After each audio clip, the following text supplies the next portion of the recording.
Hello बच्चों, last class में आपने इलेक्ट्रिक डायपोल के बारे में पढ़ा था और उसके बाद आपने देखा था कि इलेक्ट्रिक फील्ड डायपोल के कारण कितनी होती है कहाँ कहाँ पे। ठीक है, हमने 3 पोजीशन आपको बताई थी।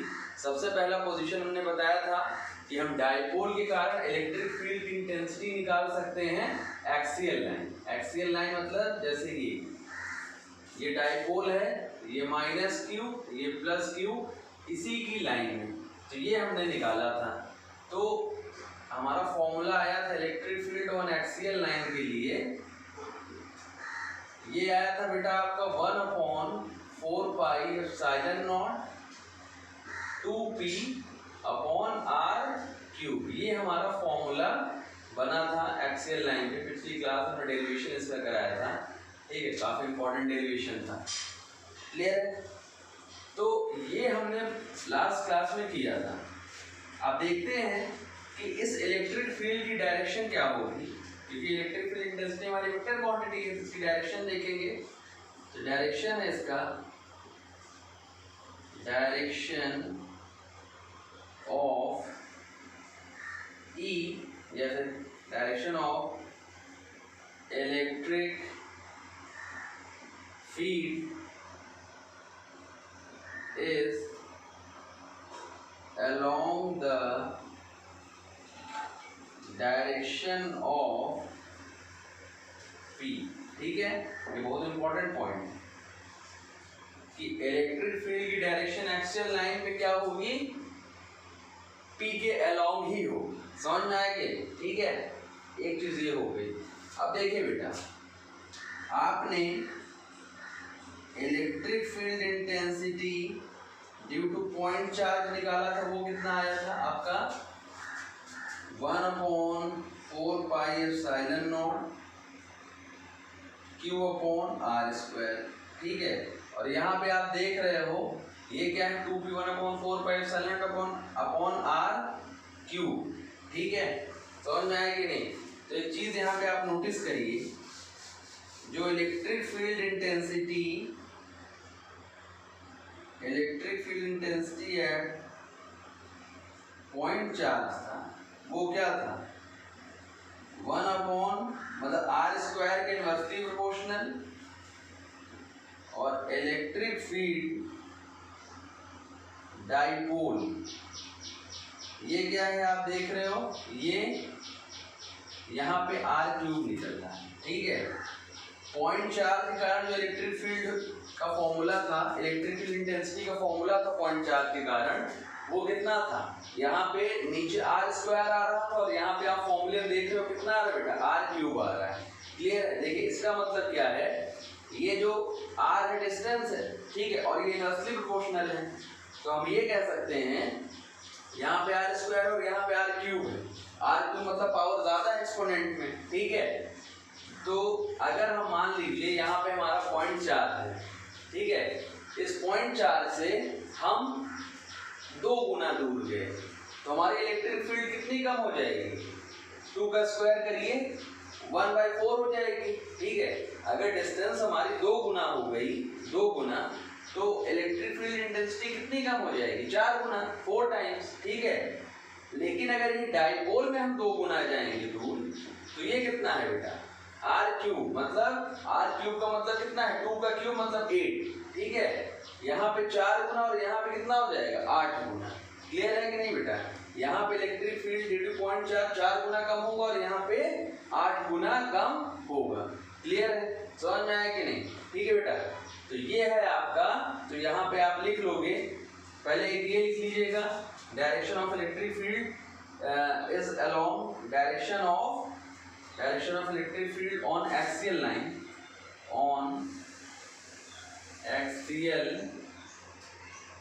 direction of electric field on axial line is along the direction of P। ठीक है, दूसरी चीज ये लिख लीजिए यहाँ पे नोट करके, तो इसका कंक्लूजन क्या निकालेंगे आप यहाँ पे, यहाँ निकालेंगे इसका conclusion, electric field due to dipole deplete more fast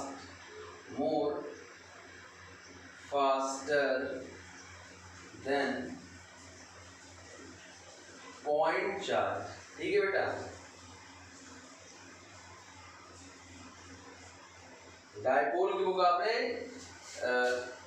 point charge के मुकाबले डायपोल में इलेक्ट्रिक फील्ड इंटेंसिटी आपकी जल्दी घटेगी। क्लियर है, नोट कर लीजिए।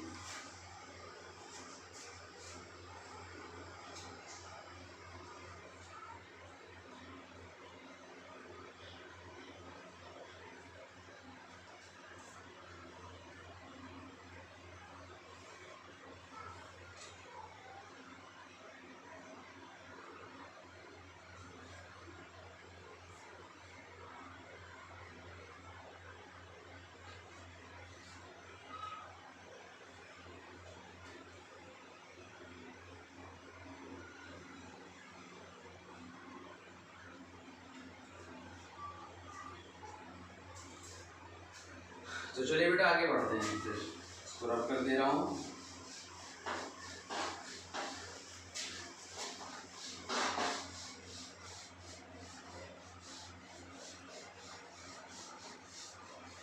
चलिए अगला derivation case two. Case two में आप लिखोगे electric field at equatorial position. Clear है बेटा?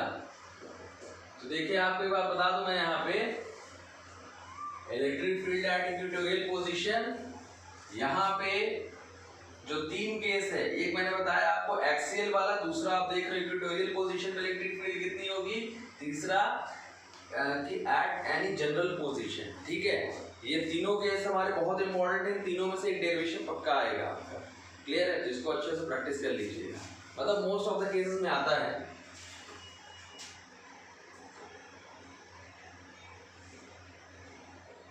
तो हम इक्वेटोरियल पोजीशन की बात कर रहे हैं,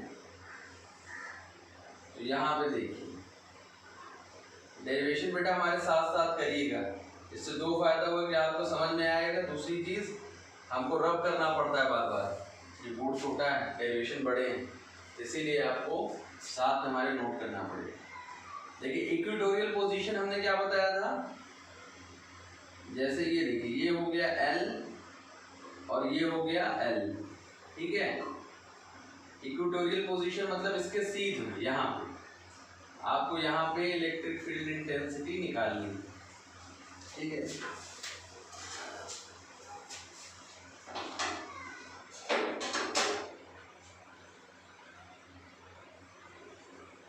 तो इसको हम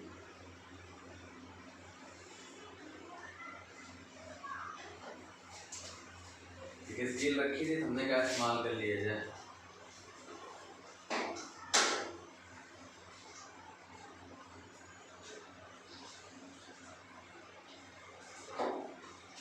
चलिए तो देखते हैं यहाँ पे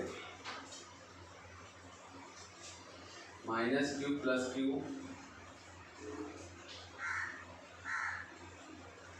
अब देखिए अगर इस प्लस क्यू के कारण हम इलेक्ट्रिक फील्ड देखें, प्लस क्यू चार्ज के कारण, तो प्लस क्यू चार्ज के कारण कितना होता है, अवे ना दूर जाती हुई रहती है। ठीक है बेटा, और माइनस क्यू में अंदर जाती हुई रहती है, तो इलेक्ट्रिक फील्ड इंटेंसिटी यहाँ पे माइनस क्यू। ये बेटा थीटा एंगल है, ये थीटा एंगल है। हम क्या करेंगे, एक चीज और यहाँ पे हम इसको मिला देंगे। ठीक है, ये ऐसे मिला देंगे। ठीक है बेटा, देखिए ये थीटा है, तो ये भी क्या रहेगा थीटा, और ये भी क्या रहेगा थीटा। ठीक है बेटा, अब हम क्या करेंगे, देखिए electric field intensity due to plus Q, electric field intensity due to minus Q. ठीक है, दोनों ही इस लाइन के साथ थीटा एंगल बना रहे हैं। ठीक है, ये लाइन जो हमने डॉटेड लाइन खींची इसके पैरेलल है, तो ये एंगल थीटा है, तो ये भी एंगल कितना होगा थीटा, ज्योमेट्री के हिसाब से। क्लियर है? और ये थीटा, ये भी थीटा होगा, ये और ये ऑल्टरनेट एंगल, ये और ये करस्पॉन्डिंग एंगल, ठीक है बेटा, इसीलिए थीटा होगा।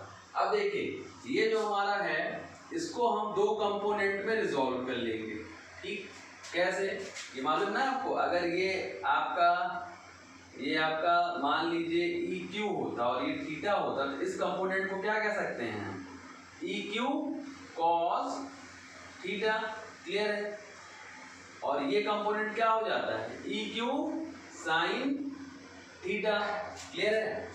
तो देखिए तो ये जो कंपोनेंट है ये ऐसे जाके क्या हो जाएगा, ये हो जाएगा आपका cos थीटा। तो यहाँ पे आपका हम लाइन बढ़ा दे रहे हैं,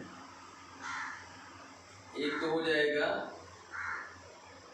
EQ plus Q cos theta, ठीक है, और इसी के आगे देखिए हम यहाँ पे हो जाएगा E minus Q cos theta, ठीक है बेटा, और इसका एक कंपोनेंट ये क्या हो जाएगा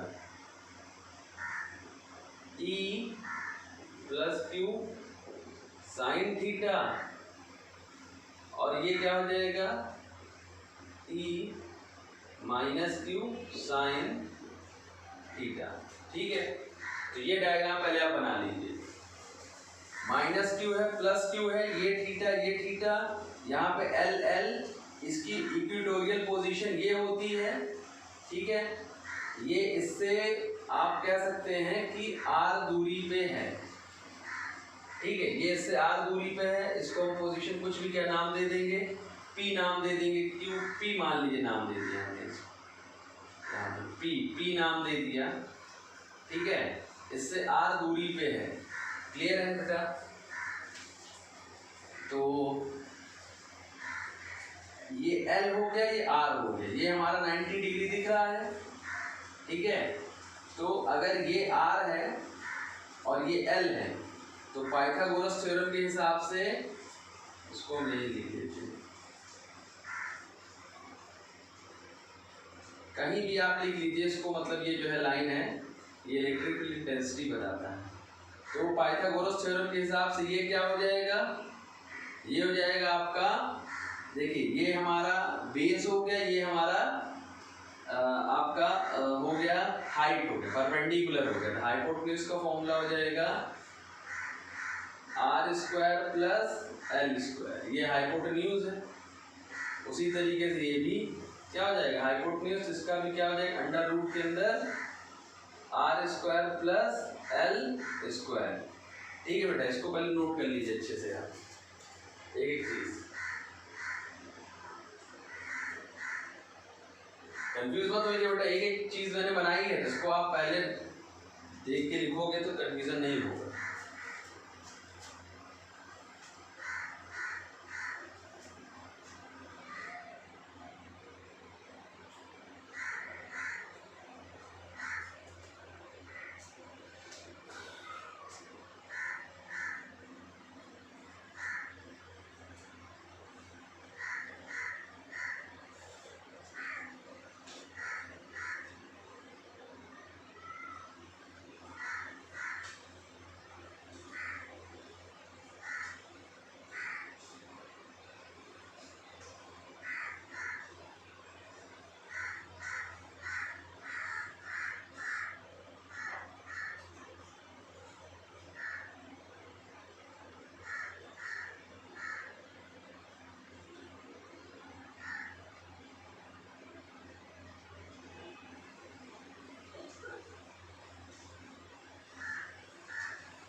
अगर इसको आप सीधे E cos थीटा लिख दोगे तब भी कोई दिक्कत नहीं है, और इसको E sin थीटा, नीचे वाले को E sin थीटा, चलिए बना लिया होगा पढ़ना आपने। नहीं बनाएगा तो वीडियो पॉज करके बनाइए, हम आगे बताएंगे चलिए। तो सबसे पहले हम लिखेंगे इलेक्ट्रिक फील्ड मतलब E electric field due to plus ये हो जाएगा आपका क्या होगा 1/4 pi epsilon naught Q upon कितना हो जाएगा, यहाँ से देखिए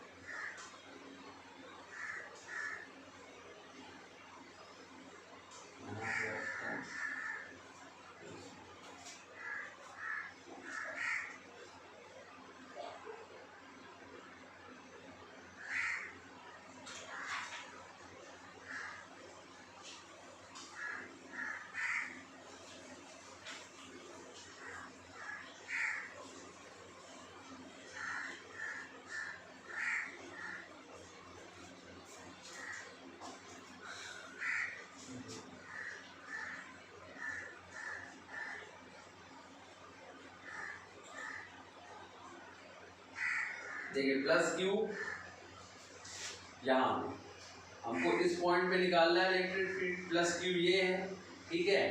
तो इधर देखिए ये डायरेक्शन तो ये जा रहा है हमारा, ये डायरेक्शन ये इस तरफ जा रहा है, ठीक है। 1/4 पाई एप्सिलॉन नॉट क्यू और आर स्क्वायर मतलब देखिए ये पॉइंट प्लस क्यू से कितना दूरी पे है, इतना दूरी पे है, ठीक है। आर स्क्वायर होता है तो आर की जगह हम क्या लिखेंगे, under root are square plus L square का स्क्वायर, ठीक है बेटा। तो यहाँ पे इसको हम अगर चाहें तो थोड़ा सॉल्व कर लें तो ये हो जाएगा, जब चलिए इतना ही लिख दीजिए, आगे और करेंगे, ठीक है। फिर दूसरा electric field due to minus Q, ये कितना हो जाएगा minus Q 1/4 pi epsilon naught Q upon r square plus L square का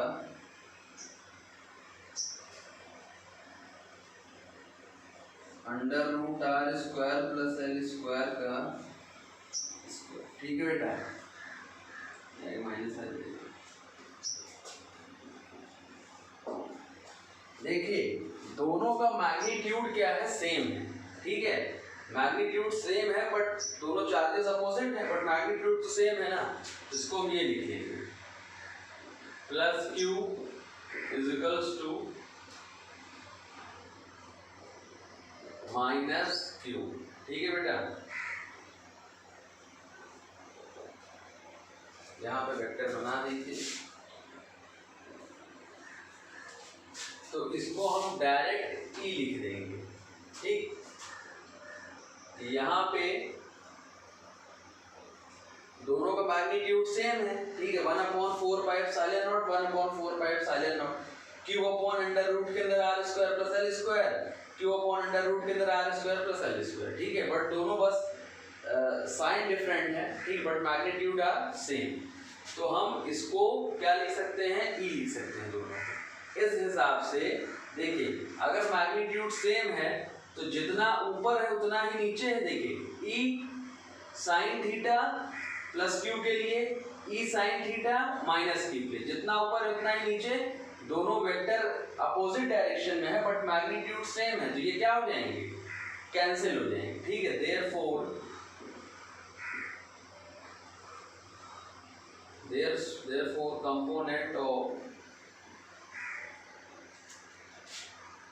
component of sin theta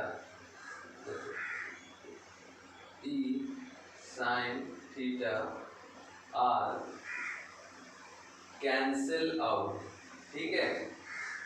तो हमारा ये कैंसिल हो जाएगा, तो यहाँ पे since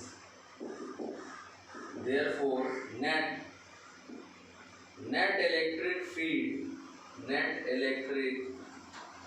देखिए, नेट इलेक्ट्रिक फील्ड इसको हमने दो कंपोनेंट में E/2 plus Q, E/2 minus Q को हमने क्या किया था, दो कंपोनेंट में रिजॉल्व किया था, एक E cos थीटा में और एक E sin थीटा।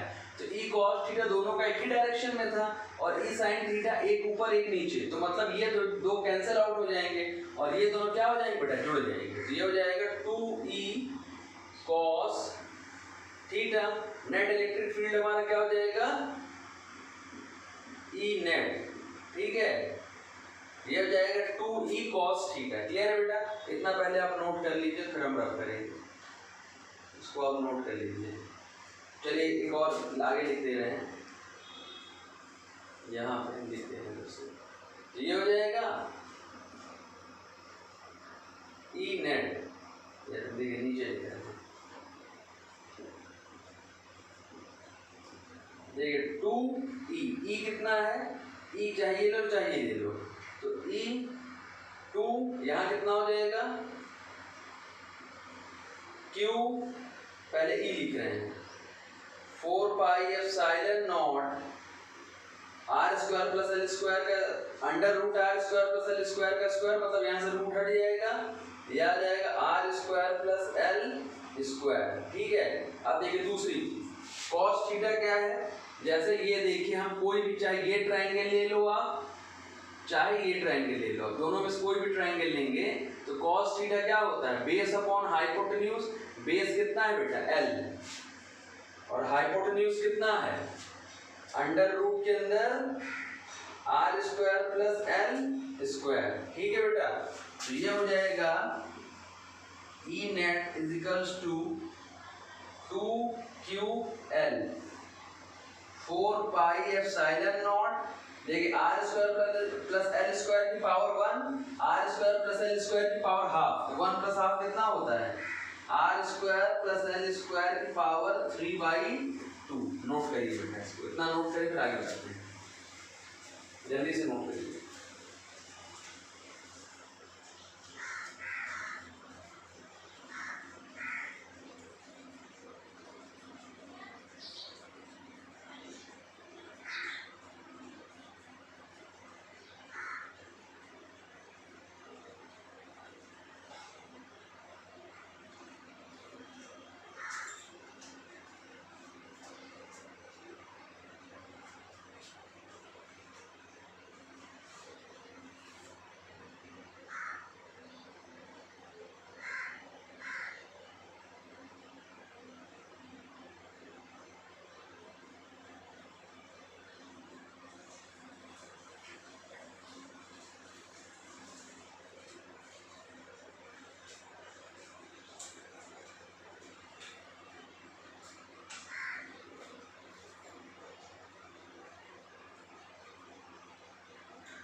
जल्दी करें, 1 मिनट समय और दे रहा हूँ,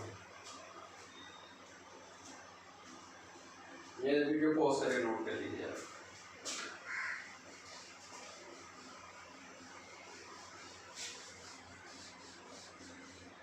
देखिए अब ये हो गया,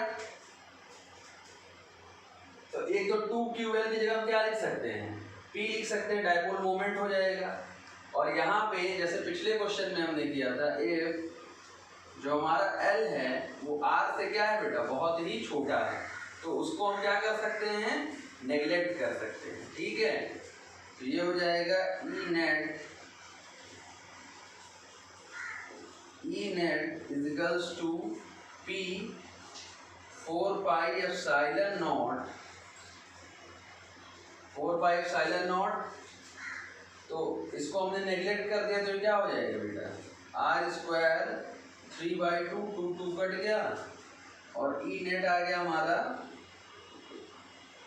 1/4 pi epsilon not P upon R cube. ठीक है, ये इलेक्ट्रिक फील्ड हो गई हमारी इक्वेटोरियल पोजीशन पे, ठीक है। और देखिए यहाँ पे इलेक्ट्रिक फील्ड की डायरेक्शन किधर है बेटा, इधर है। डायपोल मोमेंट की डायरेक्शन किधर होती है, निगेटिव टू पॉजिटिव, और इलेक्ट्रिक फील्ड की डायरेक्शन है इधर। तो यहाँ पे हम लिखेंगे direction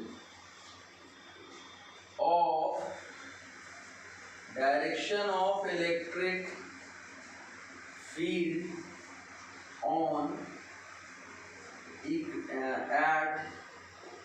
at equatorial position is opposite to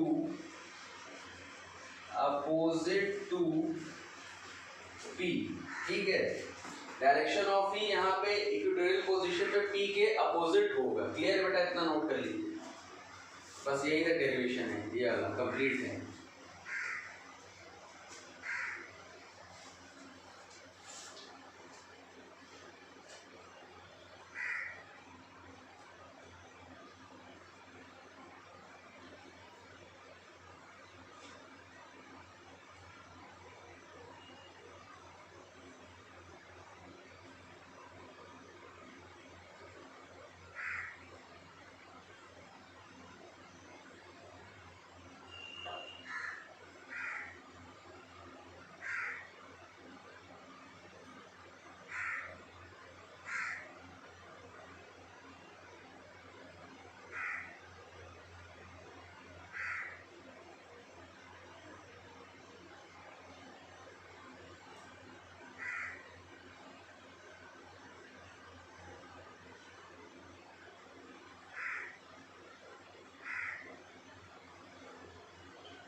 चलिए बेटा, अब कर रहे हैं पूरा डेरिवेशन।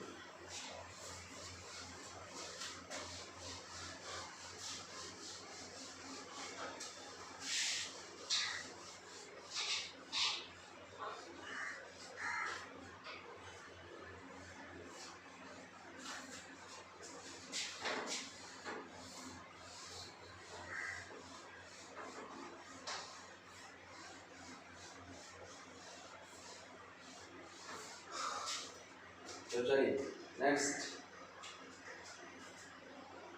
अभी आपने देखा इलेक्ट्रिक फील्ड एक्सियल के लिए कितना था बेटा, ये था आपका 2p 4 pi epsilon naught r cube, और इक्वेटोरियल के लिए कितना है, अभी आपने निकाला p 4 pi epsilon naught r cube, ठीक है। देखिए यहाँ पे एक्सियल के लिए 2p था, इक्वेटोरियल के लिए सिर्फ p था। तो हम ये कह सकते हैं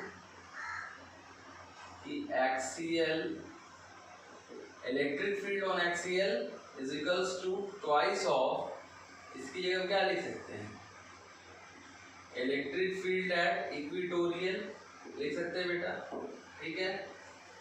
अब यहाँ पे इसको नोट कर लीजिए, ठीक है, ये नोट है, ये सब कभी कभी पूछ लेता है, ये सारे केसेस आपको पता रहने चाहिए।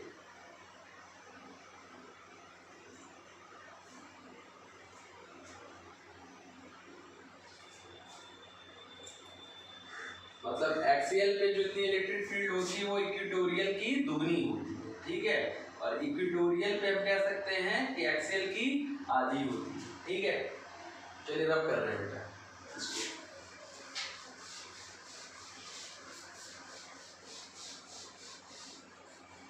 अब हम यहाँ पे आते हैं next,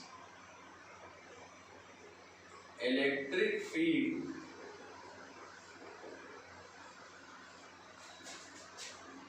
due to dipole at any general position. ठीक है बेटा, मतलब किसी भी जनरल पोजीशन पे हम इलेक्ट्रिक फील्ड निकालेंगे। अभी तो जैसे हमने एक्सियल पे निकाला, इक्वेटोरियल पे निकाला, पर हमारा पोजीशन तो कहीं भी, हम कहीं से भी इलेक्ट्रिक फील्ड हमसे पूछ सकता है ना। तो किसी भी एट एनी जनरल पोजीशन पे हम देखेंगे कि इलेक्ट्रिक फील्ड की इंटेंसिटी कितनी होगी डाइपोल के कारण। ठीक है, तो चलिए आते हैं। जैसे ये देखिए, इसको थोड़ा नीचे बनाते हैं। देखिए पहले इसका भी फिगर हमको समझना पड़ेगा, सॉरी डायग्राम इसका भी हमको समझना पड़ेगा। Minus Q plus Q. ठीक है, देखिए पॉइंट इस बार ना ही एक्सियल पे रहेगा, मतलब ना ही इस लाइन पे रहेगा और ना ही इसके सीध में रहेगा। ठीक है, पॉइंट कहीं पे रहेगा ऐसा। ठीक है बेटा, तो सबसे पहले आप देखो यहाँ पे डाइपोल मोमेंट की डायरेक्शन कैसी होती है, ये होती है नेगेटिव टू पॉजिटिव। ठीक है बेटा, ये हो जाएगा आपका डाइपोल मोमेंट का डायरेक्शन P। ठीक है, क्लियर है, समझ में। और यहाँ पे हम M एक पॉइंट लेंगे, M eight any general position, मतलब कहीं पे एक जनरल पोजीशन ली M। जो पॉइंट है ये इससे कितनी दूर पे है, इससे R दूरी पे है। ठीक है, इससे R दूरी पे है ये पॉइंट। ठीक बेटा, और ये इससे थीटा एंगल बना है। किससे थीटा बना रहा है, इससे P से बना है, डाइपोल मोमेंट से। ठीक है, अभी तक हम क्या लेते थे कि चार्जेस इलेक्ट्रिक फील्ड की हेल्प से हम क्या निकालते थे, जो हमको इलेक्ट्रिक फील्ड का अलग अलग चार्ज के लिए, पॉइंट चार्ज के लिए इलेक्ट्रिक फील्ड का फॉर्मूला मालूम है, उससे हम निकालते थे। लेकिन यहाँ पे हम नहीं निकाल सकते क्योंकि हमको ये नहीं पता कि ये जो M है इससे कितनी दूर पे है और इससे कितनी दूर पे है। क्लियर है, मतलब कहीं भी एक जनरल पोजीशन पे दिया है। ठीक है, तो हमको ये नहीं पता है कि ये M इससे कितना दूरी है या इस माइनस क्यू से कितना दूरी है। ठीक है, लेकिन हाँ हमको ये पता है कि ये इसके मिड पॉइंट से कितना दूर है, R दूरी। ठीक, ये हमने माना है। ठीक, अब हम यहाँ पे डाइपोल मोमेंट की हेल्प लेंगे। ठीक है, डाइपोल मोमेंट का डायरेक्शन क्या होता है, माइनस क्यू से प्लस क्यू, तो ये हो जाए डाइपोल मोमेंट का डायरेक्शन। ठीक है, तो मतलब ये जो M है, ये जो मतलब M पॉइंट है इससे R दूरी पे है। हमने देखा कि ये इस डाइपोल मोमेंट P से कितना एंगल बना रहा है, थीटा। ठीक है, तो यहाँ पे देखिए जैसे ये हो गया हमारा P। ठीक है बेटा, और ये हमको नहीं पता है ये क्या है, तो इस P को हम दो कंपोनेंट में रिजॉल्व कर सकते हैं। कैसे, एक ये अगर इसको हम इधर ले जाएंगे तो ये क्या हो जाएगा, ये हो जाएगा P cos थीटा। बताइए, ठीक है। दूसरी चीज देखिए, ये है ना P, तो एक तो कंपोनेंट इधर हो गया, दूसरा कंपोनेंट इधर मत करिएगा, इसके परपेंडिकुलर ना, तो दूसरा कंपोनेंट हमारा हो जाएगा ये। ठीक है, दूसरा कंपोनेंट हो जाएगा ये P sin थीटा। ठीक है, मतलब इसके परपेंडिकुलर होना चाहिए, इस लाइन के परपेंडिकुलर। ठीक है, इस लाइन के परपेंडिकुलर ये है, तो दूसरा कंपोनेंट P sin थीटा हो जाएगा। तो वही काम हमको यहाँ भी करना है। ठीक है, वही काम हमको यहाँ भी करना है। तो एक इसका ये कंपोनेंट हो गया बेटा, ये हो गया हमारा P cos थीटा। ठीक है, और दूसरा एक यहाँ पे इसका हम कंपोनेंट बनाएंगे P sin थीटा। समझ में आया कि नहीं? ठीक है, ये एक हो गया P cos थीटा, एक हो गया P sin थीटा।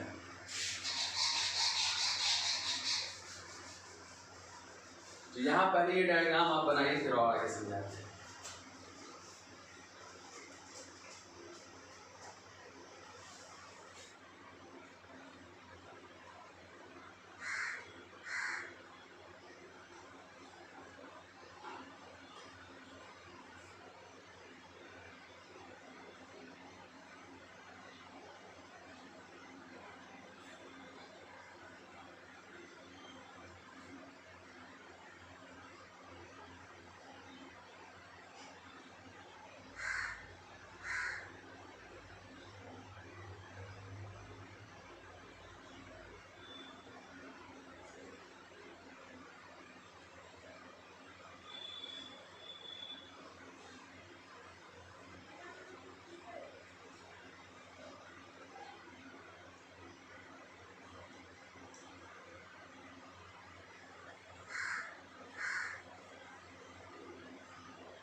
डायग्राम बनाएंगे देखिए यहाँ से लिखना शुरू करेंगे। M is a point at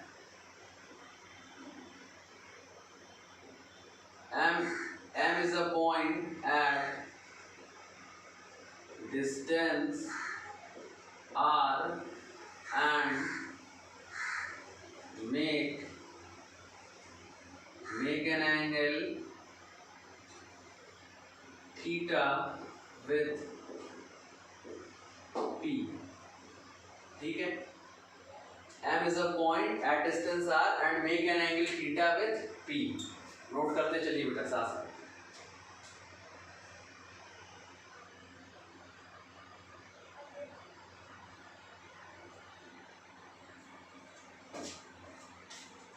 फिर इसके बाद लिखेंगे इसके नीचे, पहले डायग्राम बनाएंगे फिर ये लिखेंगे, इसके नीचे लिखेंगे लाइन चेंज करके लिखेंगे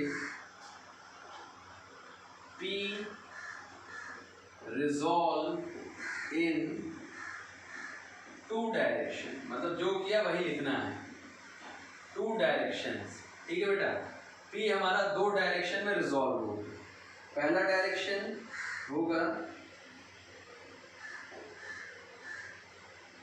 along r, पहला होगा along r और दूसरा होगा नॉर्मल टू r। ठीक है बेटा, पहला होगा देखिए P हमारा दो डायरेक्शन में रिजॉल्व हुआ, पहला एक क्या हो गया r के along, ठीक है, दूसरा नॉर्मल टू r, ठीक है, इस r के परपेंडिकुलर ये जो है, ठीक है, तो resolve two direction along r normal to r, note करिए।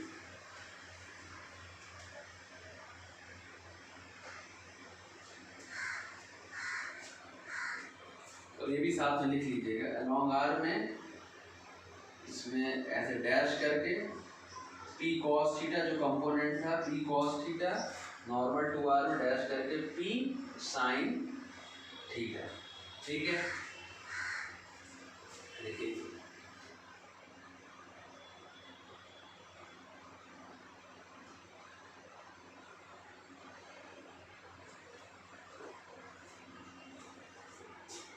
तो देखिए इसके बाद लिखेंगे आप M is on axial line of P cos theta. ठीक है बेटा, M जो है वो हमारा देखिए M जो है P cos थीटा की एक्सियल लाइन में है। ठीक है, तो यहाँ से इलेक्ट्रिक फील्ड हमारा निकलेगा, एक्सियल का फॉर्मूला क्या होता है, एक्सियल का फॉर्मूला होता है 2p, ठीक है, upon 4 pi epsilon naught r cube. तो यहाँ p की जगह क्या लिख दोगे 2p cos थीटा। ठीक है, 4 pi epsilon naught r cube, इसको कह दीजिए इक्वेशन 1। ठीक है, नोट करिए।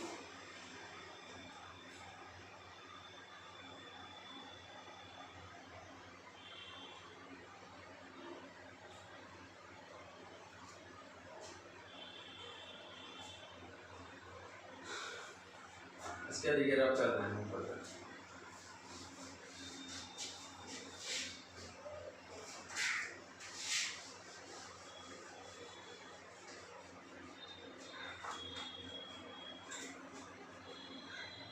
तो देखिए नेक्स्ट लिखेंगे M is on equatorial line of P sin theta. ठीक है, देखिए P sin थीटा इधर है और इसके इक्वेटर मतलब इसके परपेंडिकुलर लाइन पे देखिए ये M है।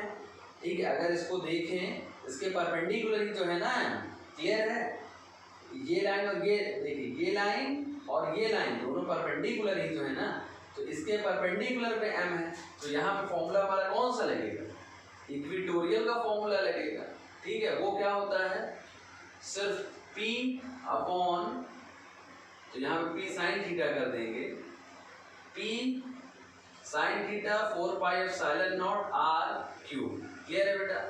अब देखिए अगर एक्सियल पे जो इलेक्ट्रिक फील्ड की डायरेक्शन होती किधर होती है, इधर होती, तो यहाँ पे एक्सियल हो गया, ठीक है।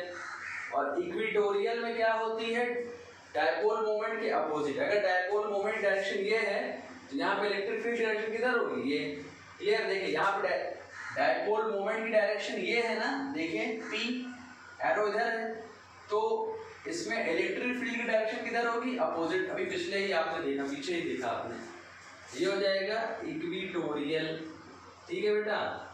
यहाँ पे देखिए तो एक लाइन इधर एक लाइन इधर, तो नेट इलेक्ट्रिक फील्ड कहाँ होगा, नेट इलेक्ट्रिक फील्ड या रिजल्टेंट ये इधर होगा, ठीक है। ई यहाँ पे जगह होगी तो ऐसे लिख लीजिए, नहीं तो यहाँ पे ई हम यहाँ पे लिख रहे हैं, ई नेट या फिर ई रिजल्टेंट, ठीक है।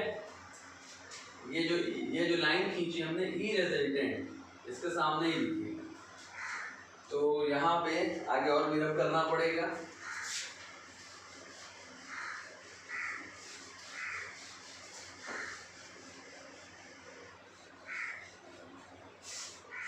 ये हो जाएगा हमारा ई रिजल्टेंट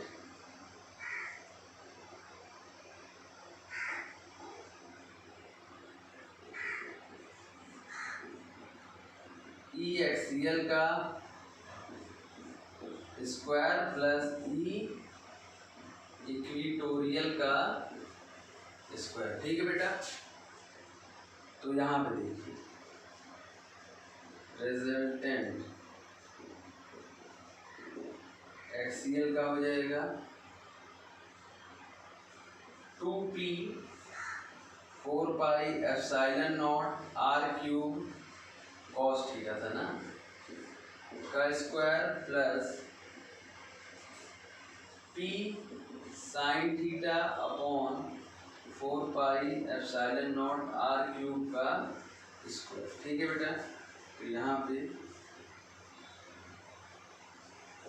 रिजल्टेंट के लिए हो जाएगा, यहाँ पे देखिए यहाँ पे 4p square cos square theta upon 4 pi epsilon naught r cube का square plus p square sine square theta 4 pi epsilon naught r cube का स्क्वायर।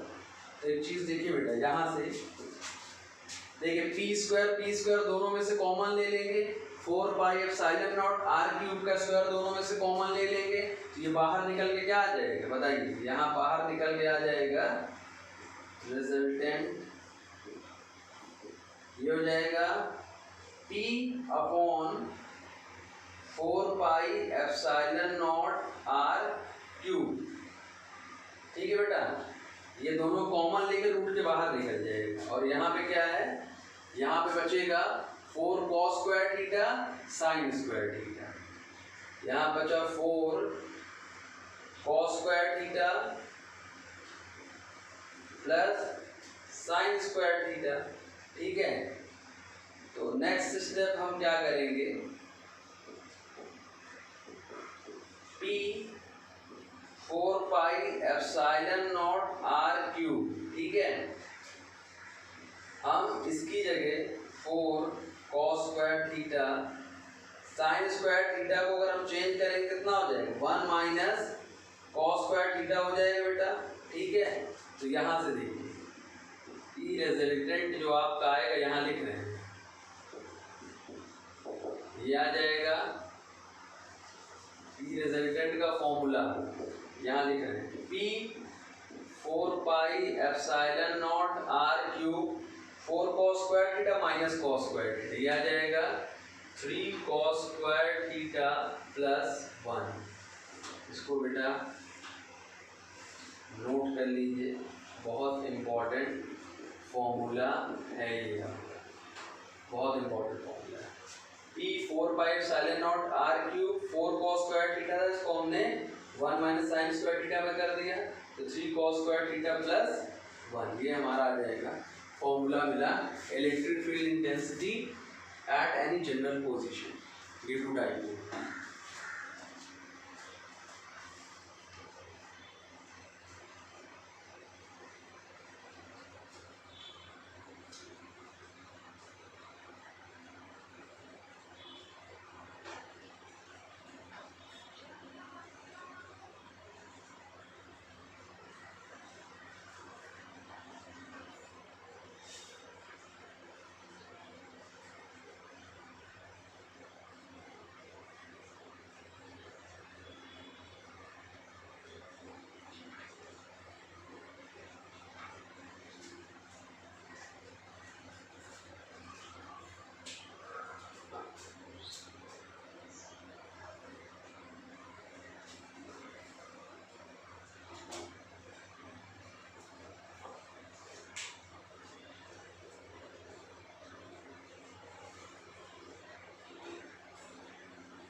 चलिए बेटा देखिए, इसको हम अब रब करने चल रहे हैं।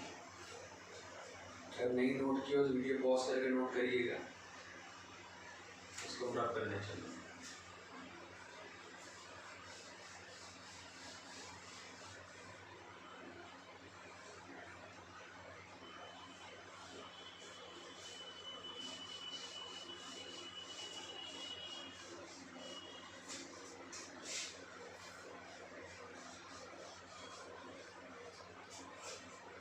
देखिए क्या है यहाँ पे P upon 4 pi epsilon naught R cube under root के 3 cos स्क्वायर थीटा प्लस 1। अब अगर इसको हम देखते हैं तो ये क्या बन जाएगा फॉर्मूला, पहले देखिए। जैसे हमने सिर्फ यही हमको फॉर्मूला याद है, ठीक है। Electric field intensity at any general position, तो वो हो जाएगा P 4 pi epsilon naught R cube, ठीक है, 3 cos स्क्वायर थीटा प्लस 1। ये बहुत इंपॉर्टेंट फॉर्मूला है बेटा। देखिए किस लिए इंपॉर्टेंट बताया मैंने इसको। मान लीजिए हमसे कहा गया कि हमको इलेक्ट्रिक फील्ड इंटेंसिटी निकालनी है डायपोल के कारण एक्सियल पोजीशन पे, मतलब यहाँ देखिए ये क्या कह रहा है 3 cos स्क्वायर थीटा। थीटा क्या है? एंगल, ठीक है, जो कि क्या बना रहा है, जो कि डायपोल से ये बना रहा है आपका, देख रहे हो आप, P cos theta P sin, दो हमने रिजॉल्व किया ना। तो अगर यही एंगल, अगर मान लीजिए ये जो थीटा एंगल बन रहा है, ये थीटा एंगल, ये जो पॉइंट M है, ये कितना एंगल बना रहा है? थीटा एंगल बना रहा है। अगर मान लीजिए यही पॉइंट M इसकी लाइन में चला आएगा तो ये थीटा कितना हो जाएगा बेटा? 0 ना। तो ये कितना हो जाएगा? ये यहाँ पे चला आएगा तो थीटा 0 हो जाएगा। और इसी को हम क्या कहेंगे? ये जो M है यहाँ पे जो है वो अगर मान लीजिए यहाँ पे आ गया, मतलब इसी की लाइन में, ठीक है, अगर इसकी लाइन में आ गया तो एंगल क्या हो गया? 0। और इसी को हम कहते हैं एक्सियल पोजीशन, ठीक है। तो यहाँ पे अगर थीटा 0 हो जाता है तो cos 0 कितना होता है? cos 0 होता है 1। तो ये हो जाएगा आपका cos 0 1 होता है बेटा, 4 pi epsilon naught R cube और 3 इंटू 1, 3 प्लस 1 कितना हो जाएगा? 4। और इसको अंडर रूट 4 का रूट ले लेंगे तो 2 आ जाएगा। 2p 4 pi epsilon naught R cube, ये हो जाएगा एक्सियल पोजीशन, ठीक है। अब देखिए इक्विटोरियल में क्या होगा?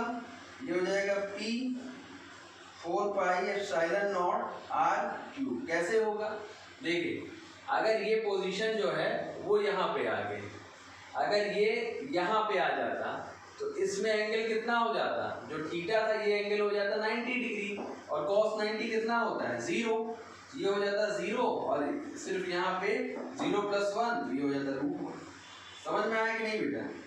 तो इसी फॉर्मूले से हम एक्सियल के लिए भी निकाल सकते हैं, इक्विटोरियल के लिए भी निकाल सकते हैं। क्लियर है कि नहीं? ठीक है, इसीलिए हमने कहा ये बहुत इंपॉर्टेंट फॉर्मूला है, ठीक। इसको नोट करना चाहते हैं तो नोट करने की समझ, नहीं तो नोट करने की जरूरत नहीं है, इसको समझना ही है। अब देखिए लास्ट इसमें जो है डायरेक्शन भी है। ये जो रिजल्टेंट है ये इससे मान लीजिए अल्फा एंगल बना रहा है एक्सियल, ठीक है। तो डायरेक्शन क्या होता है बेटा? tan alpha is equals to perpendicular, ये हो जाएगा परपेंडिकुलर, तो इक्विटोरियल अपॉन कितना? एक्सियल, ठीक है।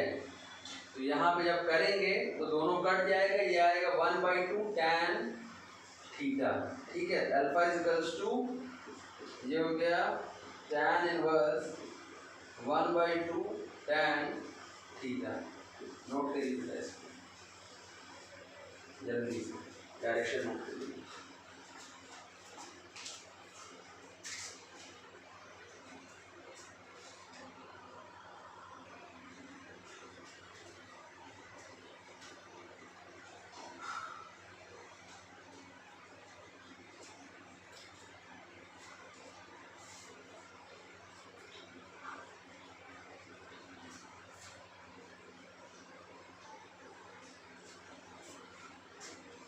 इसको बेटा आपको समझने के लिए बताया, इसको नोट नहीं करना है, समझ लीजिए कि कैसे आपने इसी फॉर्मूले से एक्सियल और इक्विटोरियल दोनों का निकाला, ठीक है। जो नोट करना है वो नोट आपको ये करना है, डायरेक्शन यहाँ पे, डायरेक्शन। तो इसके 3 केस थे, 3 डेरिवेशन आपने देखे और तीनों ही डेरिवेशन बहुत इंपॉर्टेंट है। इन तीनों में से मतलब ज़्यादातर जो चांसेस हैं अक्सर आते रहते हैं, क्वेश्चन पूछ लेगा कि आपसे बताइए इलेक्ट्रिक फील्ड इंटेंसिटी बताइए डाइपोल के कारण, अगर एक्सियल पे बताइए या इक्वेटोरियल पे बताइए, या कह देंगे किसी भी जनरल पोजीशन पे बताइए, तीनों डेरिवेशन आपको आना चाहिए। ठीक है, इस पे क्वेश्चंस भी आते हैं इसी तरीके से। ठीक, जो पी मैं यहाँ लिख रहा हूँ, पी की वैल्यू आप निकाल सकते हैं, फॉर्मूला शुरुआत में आपने पढ़ा 2QL करके।